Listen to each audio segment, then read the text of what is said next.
बोलो जगदम्बे मात की जय। श्री हरि ओम परमात्मने नमः। श्रीमद्वैपायन मुनि वेद व्यास प्रणीत महाभागवत देवी पुराण 21वां अध्याय। शंकर जी का सती को पुनः पत्नी रूप में प्राप्त करने के लिए हिमालय पर तपस्या में स्थित होना। दोनों सखियों के साथ देवी पार्वती को लेकर हिमालय का वहां जाना। श्री महादेव जी बोले, उन मुनि श्रेष्ठ के चले जाने पर मैना के साथ गिरिराज हिमालय ने निश्चित रूप से समझ लिया कि पार्वती पुनः भगवान शंकर की अर्धांगिनी होंगी। मुने, इसी बीच भगवान शंकर अपने पुराने स्थान को छोड़कर दुष्कर तपस्या करने के लिए हिमालय पर्वत के शिखर पर चले गए। प्राचीन काल में ब्रह्मलोक से आकर जहां गंगा स्वयं अवतरित हुई थी, वहां परम योगी भगवान विश्वेश्वर पूर्ण ब्रह्म के ध्यान परायण होकर समाधि के आनंद में लीन हो गए। उन भगवान शंकर के इस प्रकार ध्यान मग्न हो जाने पर कुछ श्रेष्ठ प्रमथ गण वहां ध्यान करने लगे।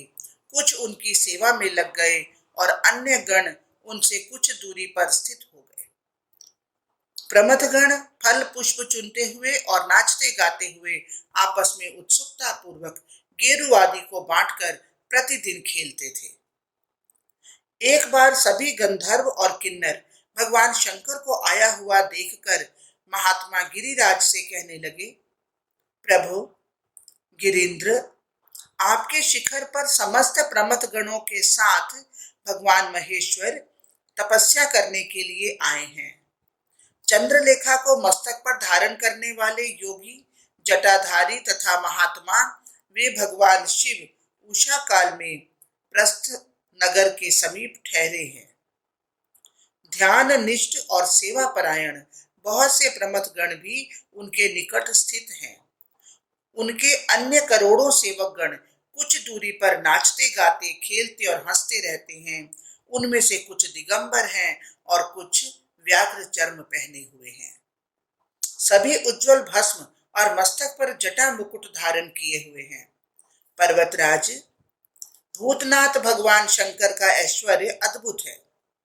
महाराज, एक बार आप स्वयं चलकर उन्हें मन भरकर देख लीजिए। पर्वत के अधिपति हिमवान उन लोगों की इस बात को सुनकर वहां गए जहां भगवान विश्वेश्वर कठिन तपस्या कर रहे थे। उसके बाद हिमवान ने भक्ति पूर्वक भगवान शंकर की पूजा की। भगवान शंकर ने भी उनकी पूजा आदर के साथ ग्रहण की। तदंतर विधि पूर्वक पूजित भगवान शंकर ने पर्वतराज को प्रसन्न करते हुए कहा, महाराज, आपके पुण्यमय निर्जन शिखर पर समस्त प्रमथ गणों के साथ मैं तपस्या करने आया हूँ। पुण्यात्मा गिरिराज, आप अपने राज्य में वैसी व्यवस्था करें जिससे कोई भी व्यक्ति मेरे निकट कभी भी न आ सके। संसर्ग से तपस्या की हानि होती है, इसलिए भूधर निश्चय ही योगी जन एकांत स्थान पर निवास करते हैं जिससे संग न हो सके। भूधर, आप मुनियों, यक्षों, किन्नरों, देवताओं, राक्षसों और द्विजातियों के आश्रय हैं। धर्मविद आप सभी के व्यवहार को जानते हैं।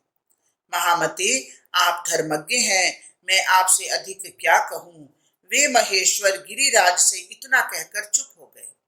उनके स्थित हो जाने पर गिरिराज ने नम्रता और प्रीति पूर्वक भगवान शिव से कहा, देवाधिदेव जगन्नाथ, आप मेरे सौभाग्य से ही यहाँ आए हैं। ब्रह्मादि देवताओं के द्वारा भी मेरे शिखर पर तप करना दुर्लभ है। जगदीश्वर, इस निर्जन स्थान पर आप यथेष्ट तप करने में समर्थ हैं। साक्षात इंद्र भी मेरे समान नहीं है, क्योंकि आप अपने गणों के साथ अपनी तपस्या की अभिलाषा पूर्ण करने के लिए यहाँ पधारे हैं। मैं धन्य हूँ, कृतकृत्य हूँ। इस संसार में मुझसे अधिक कोई पुण्यवान नहीं है, क्योंकि भगवान मेरे इस शिखर पर आप तपस्या करने आए हैं। प्रभु, आपके निकट यहाँ कोई भी व्यक्ति नहीं आएगा। महादेव, आप यहाँ एकांत में इच्छानुसार तप करें। गिरिराज इस प्रकार कहकर अपने भवन में चले गए। हिमालय ने अपने अधीनस्थ जनों तथा जनपद में रहने वाले अन्य निवासियों को बुलाकर बार बार अनुशासित करते हुए आज्ञा दी कि जिस शिखर पर गंगा का अवतरण हुआ है वह स्थान भगवान महेश्वर का है। मेरी आज्ञा के बिना किसी विशिष्ट व्यक्ति को भी वहां नहीं जाना चाहिए। यदि मेरी आज्ञा का उल्लंघन करके कोई व्यक्ति वहां जाएगा तो वह निश्चय ही दंड का भागी होगा और वध के योग्य होगा। उनकी इस आज्ञा से भयभीत देवता, गंधर्व, किन्नर, पिशाच, राक्षस, मनुष्य तथा पशु हिमालय के उस भूभाग पर नहीं जाते थे जहां पर भगवान चंद्रशेखर विराजमान थे। वे महान तपस्वी, महायोगी उस निर्जन स्थान पर उग्र तपस्या करने लगे। मनोहर अंगों से युक्त सुमुखी पार्वती भी अपने पिता के घर में दिन प्रतिदिन बढ़ते हुए विवाह के योग्य हो गई। नारद जी के वाक्य का स्मरण करके महामती पर्वतराज हिमवान ने निश्चिंत रहते हुए पार्वती के विवाह के प्रति कोई चेष्टा नहीं की। तब एक दिन जगन माता पार्वती ने स्वयं ही अपने माता पिता से कहा, मैं तपस्या करने के लिए भगवान शंकर के समीप जाऊंगी। जब काम मोहित ब्रह्मा अपनी पुत्री संध्या को दर्शित करने के लिए उद्यत हुए, उसी समय आकाश में स्थित भगवान शंकर संसार के स्वामी उन पितामह ब्रह्मा को बार बार धिक्कारने लगे। तब लज्जित होकर ब्रह्मा म्लान मुख हो गए। वे संसार को मोहित करने वाली मुझ शिवा की तप पूर्वक आराधना करने लगे। तदंतर मेरे प्रसन्न होने पर उन्होंने मनोभिलषित वर मांगा। पितामह ब्रह्मा वही मुझसे बोले कि माता, आप मनोहर रूप धारण करके संसार से विमुख हुए प्रभु महादेव को मोहित करें। आपको छोड़कर उनके मन को आकर्षित करने वाला कोई अन्य नहीं हो सकता। इसलिए आप अवतार लेकर भगवान शंकर को मोहित करने वाली होवें। स्त्री प्राप्ति की मेरी इच्छा मात्र को देखकर भगवान शंकर ने मेरी निंदा की। उससे मैं लज्जित और दुखी होकर आपके आश्रय में आया हूँ। इसलिए आप मुझे अनुग्रहित करें और भगवान शंकर को मोहित करें। जब वे भगवान शंकर सभी प्रकार के संग का परित्याग कर एकांत में निवास करेंगे, उसी समय आप इच्छानुकूल रूप धारण कर उन भगवान शंकर को मोहित करेंगे। इस प्रकार ब्रह्मा का संभाषण और याचना सुनकर उनकी तपस्या से संतुष्ट होकर मैंने उनकी बात पूर्व में ही मान ली थी। इसलिए दक्ष के घर में सती के रूप में जन्म लेकर मैंने एक बार उन्हें उसी प्रकार मोहित किया था जिस प्रकार सामान्य पुरुष को कोई सुंदरी स्त्री मोहित करती है। प्रजापति दक्ष के पुण्य नष्ट हो जाने पर आप दोनों ने मेरी उपासना की थी। तब दक्ष के घर से मुझे शिव प्रिया ने आपके घर में जन्म लिया। वे परमेश्वर भगवान शंकर भी सती विरह से पीड़ित होकर मुझे ही प्राप्त करने के लिए दीर्घ काल से तप कर रहे हैं। मैं उनको वचन दे चुकी हूँ, अतः पुनः उनको ही पति के रूप में प्राप्त करूंगी। इसलिए मैं वहीं जाऊंगी जहां भगवान चंद्रशेखर संपूर्ण प्रमथ गणों के साथ निर्जन स्थान पर तपस्या में संलग्न हैं। वहां स्थित होकर मैं भगवान शंकर को उसी प्रकार मोहित करूंगी कि वे तपस्या का परित्याग कर मुझे पत्नी के रूप में अंगीकार करें।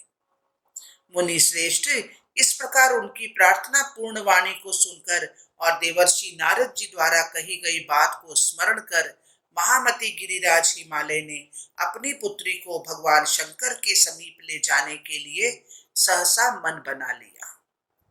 मुनीश्वर, मैं ना आंखों में आंसू भरकर शीघ्र ही पार्वती को अपनी गोद में लेकर जोर जोर से रोने लगी और अपनी पुत्री से कहने लगी, हा माता, आप मेरे प्राण के समान प्रिय और कोमलांगी हैं। मुझे छोड़कर आप घोर वन में क्यों जाना चाहती हैं?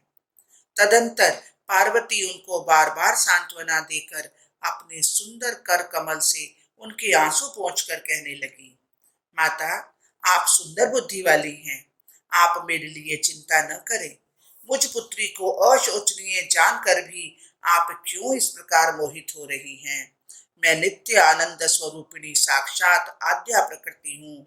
मुझे घर में अथवा वन में कहीं भी दुख नहीं है। मैं शमशान में निवास करने वाली महाकाली शव रूपी आसन पर रहने वाली हूँ। माता, मुझे किसी भी निर्जन स्थान में भय नहीं है। आप निश्चिंत रहें, मैं निश्चित ही उन महादेव को मोहित करके पुनः घर आती हूँ और उन शंभु को पति के रूप में प्राप्त कर भगवान शंकर के पास चली जाऊंगी। मैना पार्वती का महान भय देने वाला यह वचन सुनकर आश्चर्यचकित हो उमा इस प्रकार बोली। इसी से उनका नाम उमा प्रसिद्ध हो गया। तदंतर मैना गिरिराज हिमालय से बोली कि यदि मेरी पुत्री भगवान शंकर के समीप जाएगी तो उसके साथ ये दोनों सखियां भी जाएं और दोनों फल पुष्प आदि से सदा इनकी सहायता करें। गिरिराज हिमालय सुमेरु पुत्री मैना के इस वचन को सुनकर उन दोनों सखियों के साथ अपनी पुत्री उमा को श्री विश्वनाथ के समीप ले गए। मुने, सभी देवगण गिरिराज के इस कार्य को देखकर हर्ष से युक्त हो गए और वे सभी भगवान शंकर के कानन में पुष्प वृष्टि करने लगे। हरिओम तत्सत, हरिओम तत्सत। बोलो जगदम्बे मात की जय। इस प्रकार श्री महाभागवत महापुराण के अंतर्गत श्री महादेव नारद संवाद में शिव तप वर्णन नामक 21वां अध्याय पूर्ण हुआ। बोलो जगदम्बे मात की जय। हे महामाया, ये पाठ पढ़ने में, सुनने में, सोचने में, समझने में जहां भी कहीं कोई त्रुटि हुई हो, इसके लिए हम क्षमा प्रार्थी हैं माँ। जो कुछ पढ़ा गया, सुना गया, सोचा गया, समझा गया, सब कुछ श्री कृष्ण अर्पणमस्तु। हे कृष्ण, आप इसे स्वीकार करें। जय जय श्री राधे, जय जय श्री राधे, जय जय श्री